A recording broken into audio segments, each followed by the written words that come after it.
The Kremlin and Chechnya are preparing for the death of Ramzan Kadyrov and are frantically searching for a successor. The situation is extremely difficult, according to sources, especially against the backdrop of health problems faced by Kadyrov Sr. and the recent car accident involving his 18-year-old son Adam. One camp has begun preparing for a dynastic transfer of power. Another is searching for a regent to the throne. And the third is anxiously waiting to see if her clan's trouble will erupt. Why did Adam's car accident throw everything into confusion? Who could replace Ramzan Kadyrov? And what would a change of power in Grozny mean for Moscow, which is already neck deep in the war with Ukraine? Let's try to sort out these details, friends. But first, subscribe to this YouTube channel. Don't forget to like and leave your comments. This is very important for the growth of our community. So let's not waste any more time and get started with the latest information. So, journalists, citing a source close to the Kremlin and Putin's United Russia Party, have reported that the process has already been set in motion. What options is Moscow considering right now? According to the investigation by Important Stories, there are two options. The first is a regent, so to speak, a person who will temporarily govern the republic until the chosen successor, let's say Adam's son, reaches the age of 30. This is the age threshold for the head of Chechnya. The task of such a regent is to ensure stability and act in the interests of the Kadyrov family. But right now, Kadyrov is younger. As you know, friends, he is in the hospital after a car accident. No one really knows what his actual condition is because some sources say he is in critical condition while others claim he's supposedly recovering. But it was this very car accident that triggered a more active search for a successor. Kadyrov Sr.'s health is one thing, that's clear, but this car accident has only intensified this effect. Moreover, the Kremlin needs a consistently predictable leader in Chechnya, and in a situation where, let's say, Kadyrov Sr., Ramzan, is dying due to health reasons, and Kadyrov Jr. is in intensive care or somewhere else, or after another one of his antics, well, that's a dangerous story, a risky, hazardous scenario. This is not the best option for the Russian authorities, and it's quite possible that Putin has completely written off Adam as a successor. That's why there's a second option. As journalists from Important Stories write, to appoint as the head of Chechnya an already adult, influential, and loyal person to the Kadyrov family. But this is where the intrigue begins, because there are several such people, and a struggle is already underway between them, a power struggle. And as political scientist Dmitry Dubrovsky says, the main priority in the Kremlin right now is the status quo. So anyone who can guarantee that chaos won't break out in Chechnya will be acceptable to Putin. Because all resources, all forces are concentrated on the war in Ukraine that Putin started, Moscow definitely doesn't need another hotspot, so to speak. That's why this is a very important personal matter for Putin. But in that case, there must be guarantees for the family, the Kadyrov family. The backup plan is to flee abroad. Ramzan Kadyrov cannot be sure that Putin will keep his word. Promises about guarantees for his family's safety, so secretly from Moscow. He held negotiations with representatives of Middle Eastern Muslim countries, monarchies regarding the safety of his relatives and assets, sources from Important Stories reported. Kadyrov has real influence in the Middle East, including a well-established network of informal contacts, sources from New Europe say. In the United Arab Emirates, Kadyrov's relatives and associates own a lot of real estate. And Important Stories wrote about this earlier, saying that Kadyrov's nephew, Kamzat, was the first among Ramzan's closest relatives last year. He was applying for citizenship of the United Arab Emirates. After him, citizenship of this country was supposed to be arranged for other relatives as well, of Ramzan Kadyrov. According to my information from sources, let's say, from opposition members and Chechens, they have already done it. Essentially, friends, what we're witnessing now is the preparation for a scenario that many have been predicting for years, but which the Kremlin has so desperately tried to postpone. The death or complete incapacity of a man who personally and quite harshly ruled Chechnya for almost 20 years. Information about Kadyrov's health conditions been accumulating gradually because at first there was a gradual withdrawal from affairs, then serious diagnoses, violations of doctors' orders, then an emergency hospitalization in Moscow at the end of 2025 when, according to media reports, he was barely revived. I made separate blogs about this. Take a look. After that, there were sluggish public appearances with a cane and the shortest direct line in history, during which it was extremely difficult for Kadyrov to speak, and the recording was simply deleted afterwards. Against this backdrop, the Kremlin intensified its search for solutions. Why? Because Chechnya is not just a region, it's an entity that has turned into a personal fiefdom. Kadyrov, with his own army, laws, and dynastic ambitions. Yes, Kadyrov has a large army, and he keeps building it up. He kind of preserves his Kadyrovites, so to speak, right? For what purpose? Maybe Putin is scared precisely because of this? A power vacuum in Chechnya is a risk of the system collapsing. It's built on personal loyalty to Putin, money from Moscow, and absolute terror. And right now, Moscow definitely doesn't need that risk. So, what do we actually know for sure? Well, look, Ukrainian intelligence, the main intelligence directorate, at the beginning of this year, in January, confirmed that Kadyrov's health had significantly deteriorated because his kidneys had failed. He is on dialysis, the doctor's prognosis is very grim, and he is in his own hospital in Chechnya. His family was gathering there, flying in, right at the same time, the Kremlin is already discussing who will take his place. But Kadyrov's illness is not news from just the past few months, because as far back as September 2025, journalists reported that he had almost withdrawn from affairs. He walks around with a urine bag. He has a diagnosis, pancreatic necrosis, and also kidney issues. He has serious problems there for him.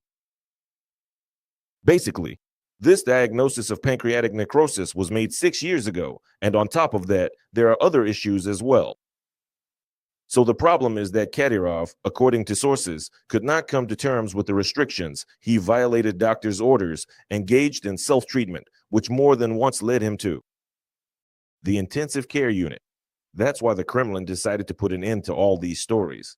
The most important question is, who will take this throne? Ramzan Kadyrov. He is 45 years old, the head of the Chechen government, and one of the most influential and ruthless people in Kadyrov's inner circle. He was responsible for the repressions. He is accused of beatings, torture, and running secret prisons. He's the person who will ensure an extremely harsh line of suppression. In recent years, it was he who often replaced Kadyrov at public events. For the Kremlin, he is a guarantor of the continuation of the policy of terror, but also a potentially uncontrollable figure. Pay attention to this. The second is Adam Delinkonov. He is 56 years old, a deputy of the Russian State Duma and Kadyrov's closest associate. He is considered one of the most dangerous in this clan. And his name is associated precisely with the murders of the Yamadev brothers, Boris Nemtsov, and endless threats. He is well integrated into the federal power vertical in Moscow.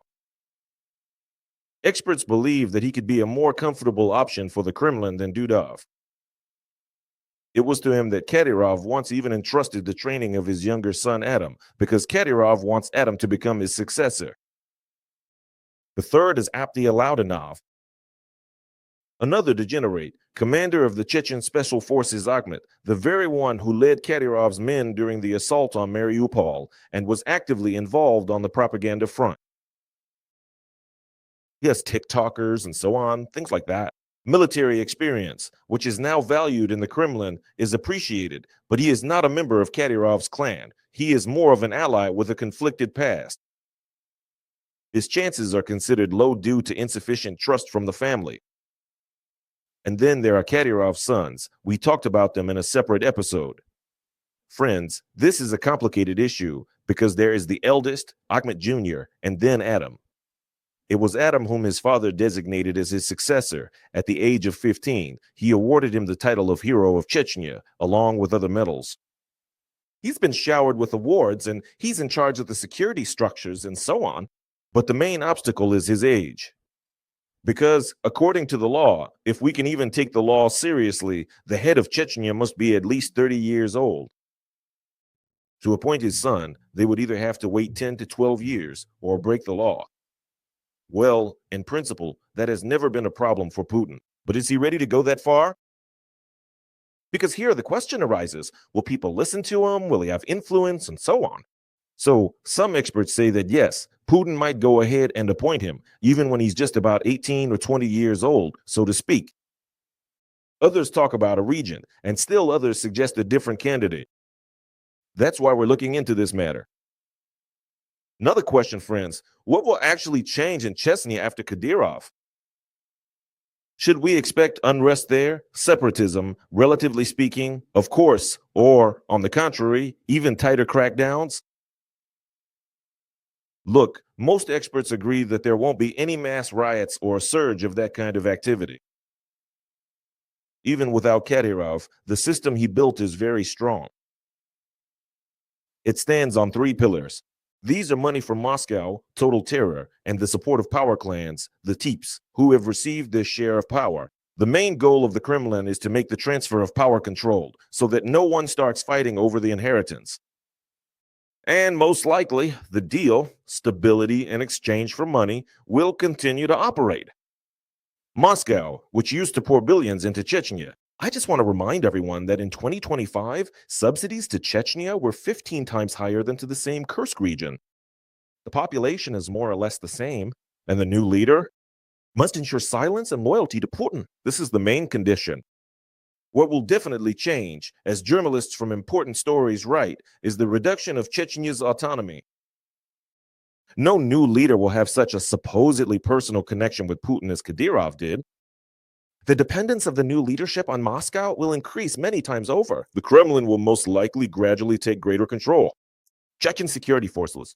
And this is where the theory comes from that supposedly it's important for Putin to get rid of Kadyrov altogether.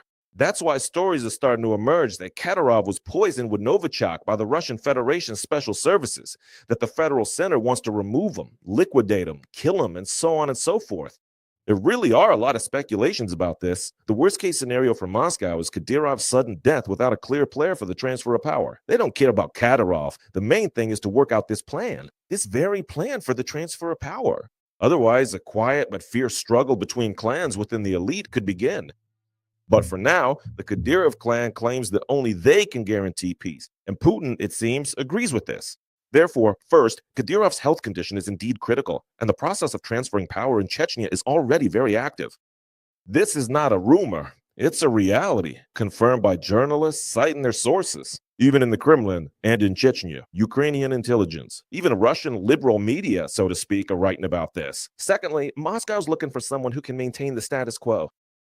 Without unrest, without demands for more freedom, without diverting forces from the war in Ukraine.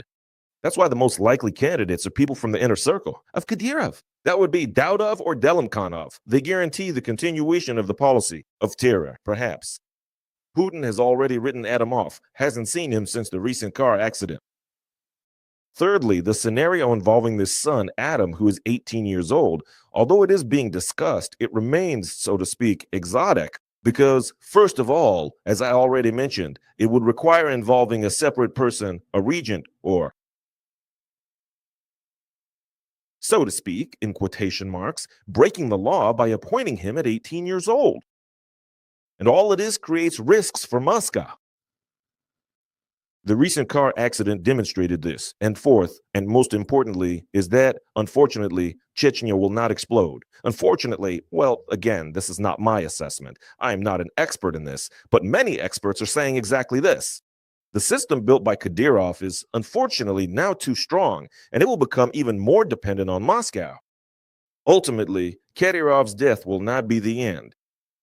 Of Kadyrovshkina, so to speak, it will become. Perhaps just its new, possibly even bloodier and more tightly controlled from Moscow, leader. And for the Kremlin, this will simply be a test of the strength of this system, built on personal deals rather than on law. What do you think about this, friends? Who, in your opinion, will become the new butcher of Chechnya? Could the system actually crack? Could everything fall apart? And will there simply be wild, furious uprisings in the Caucasus after the main butcher of Chechnya, Ramzan Kadyrov, dies? Write your thoughts. Let's discuss all of this. Thank you for watching this episode to the end. Take care of yourselves. Bye.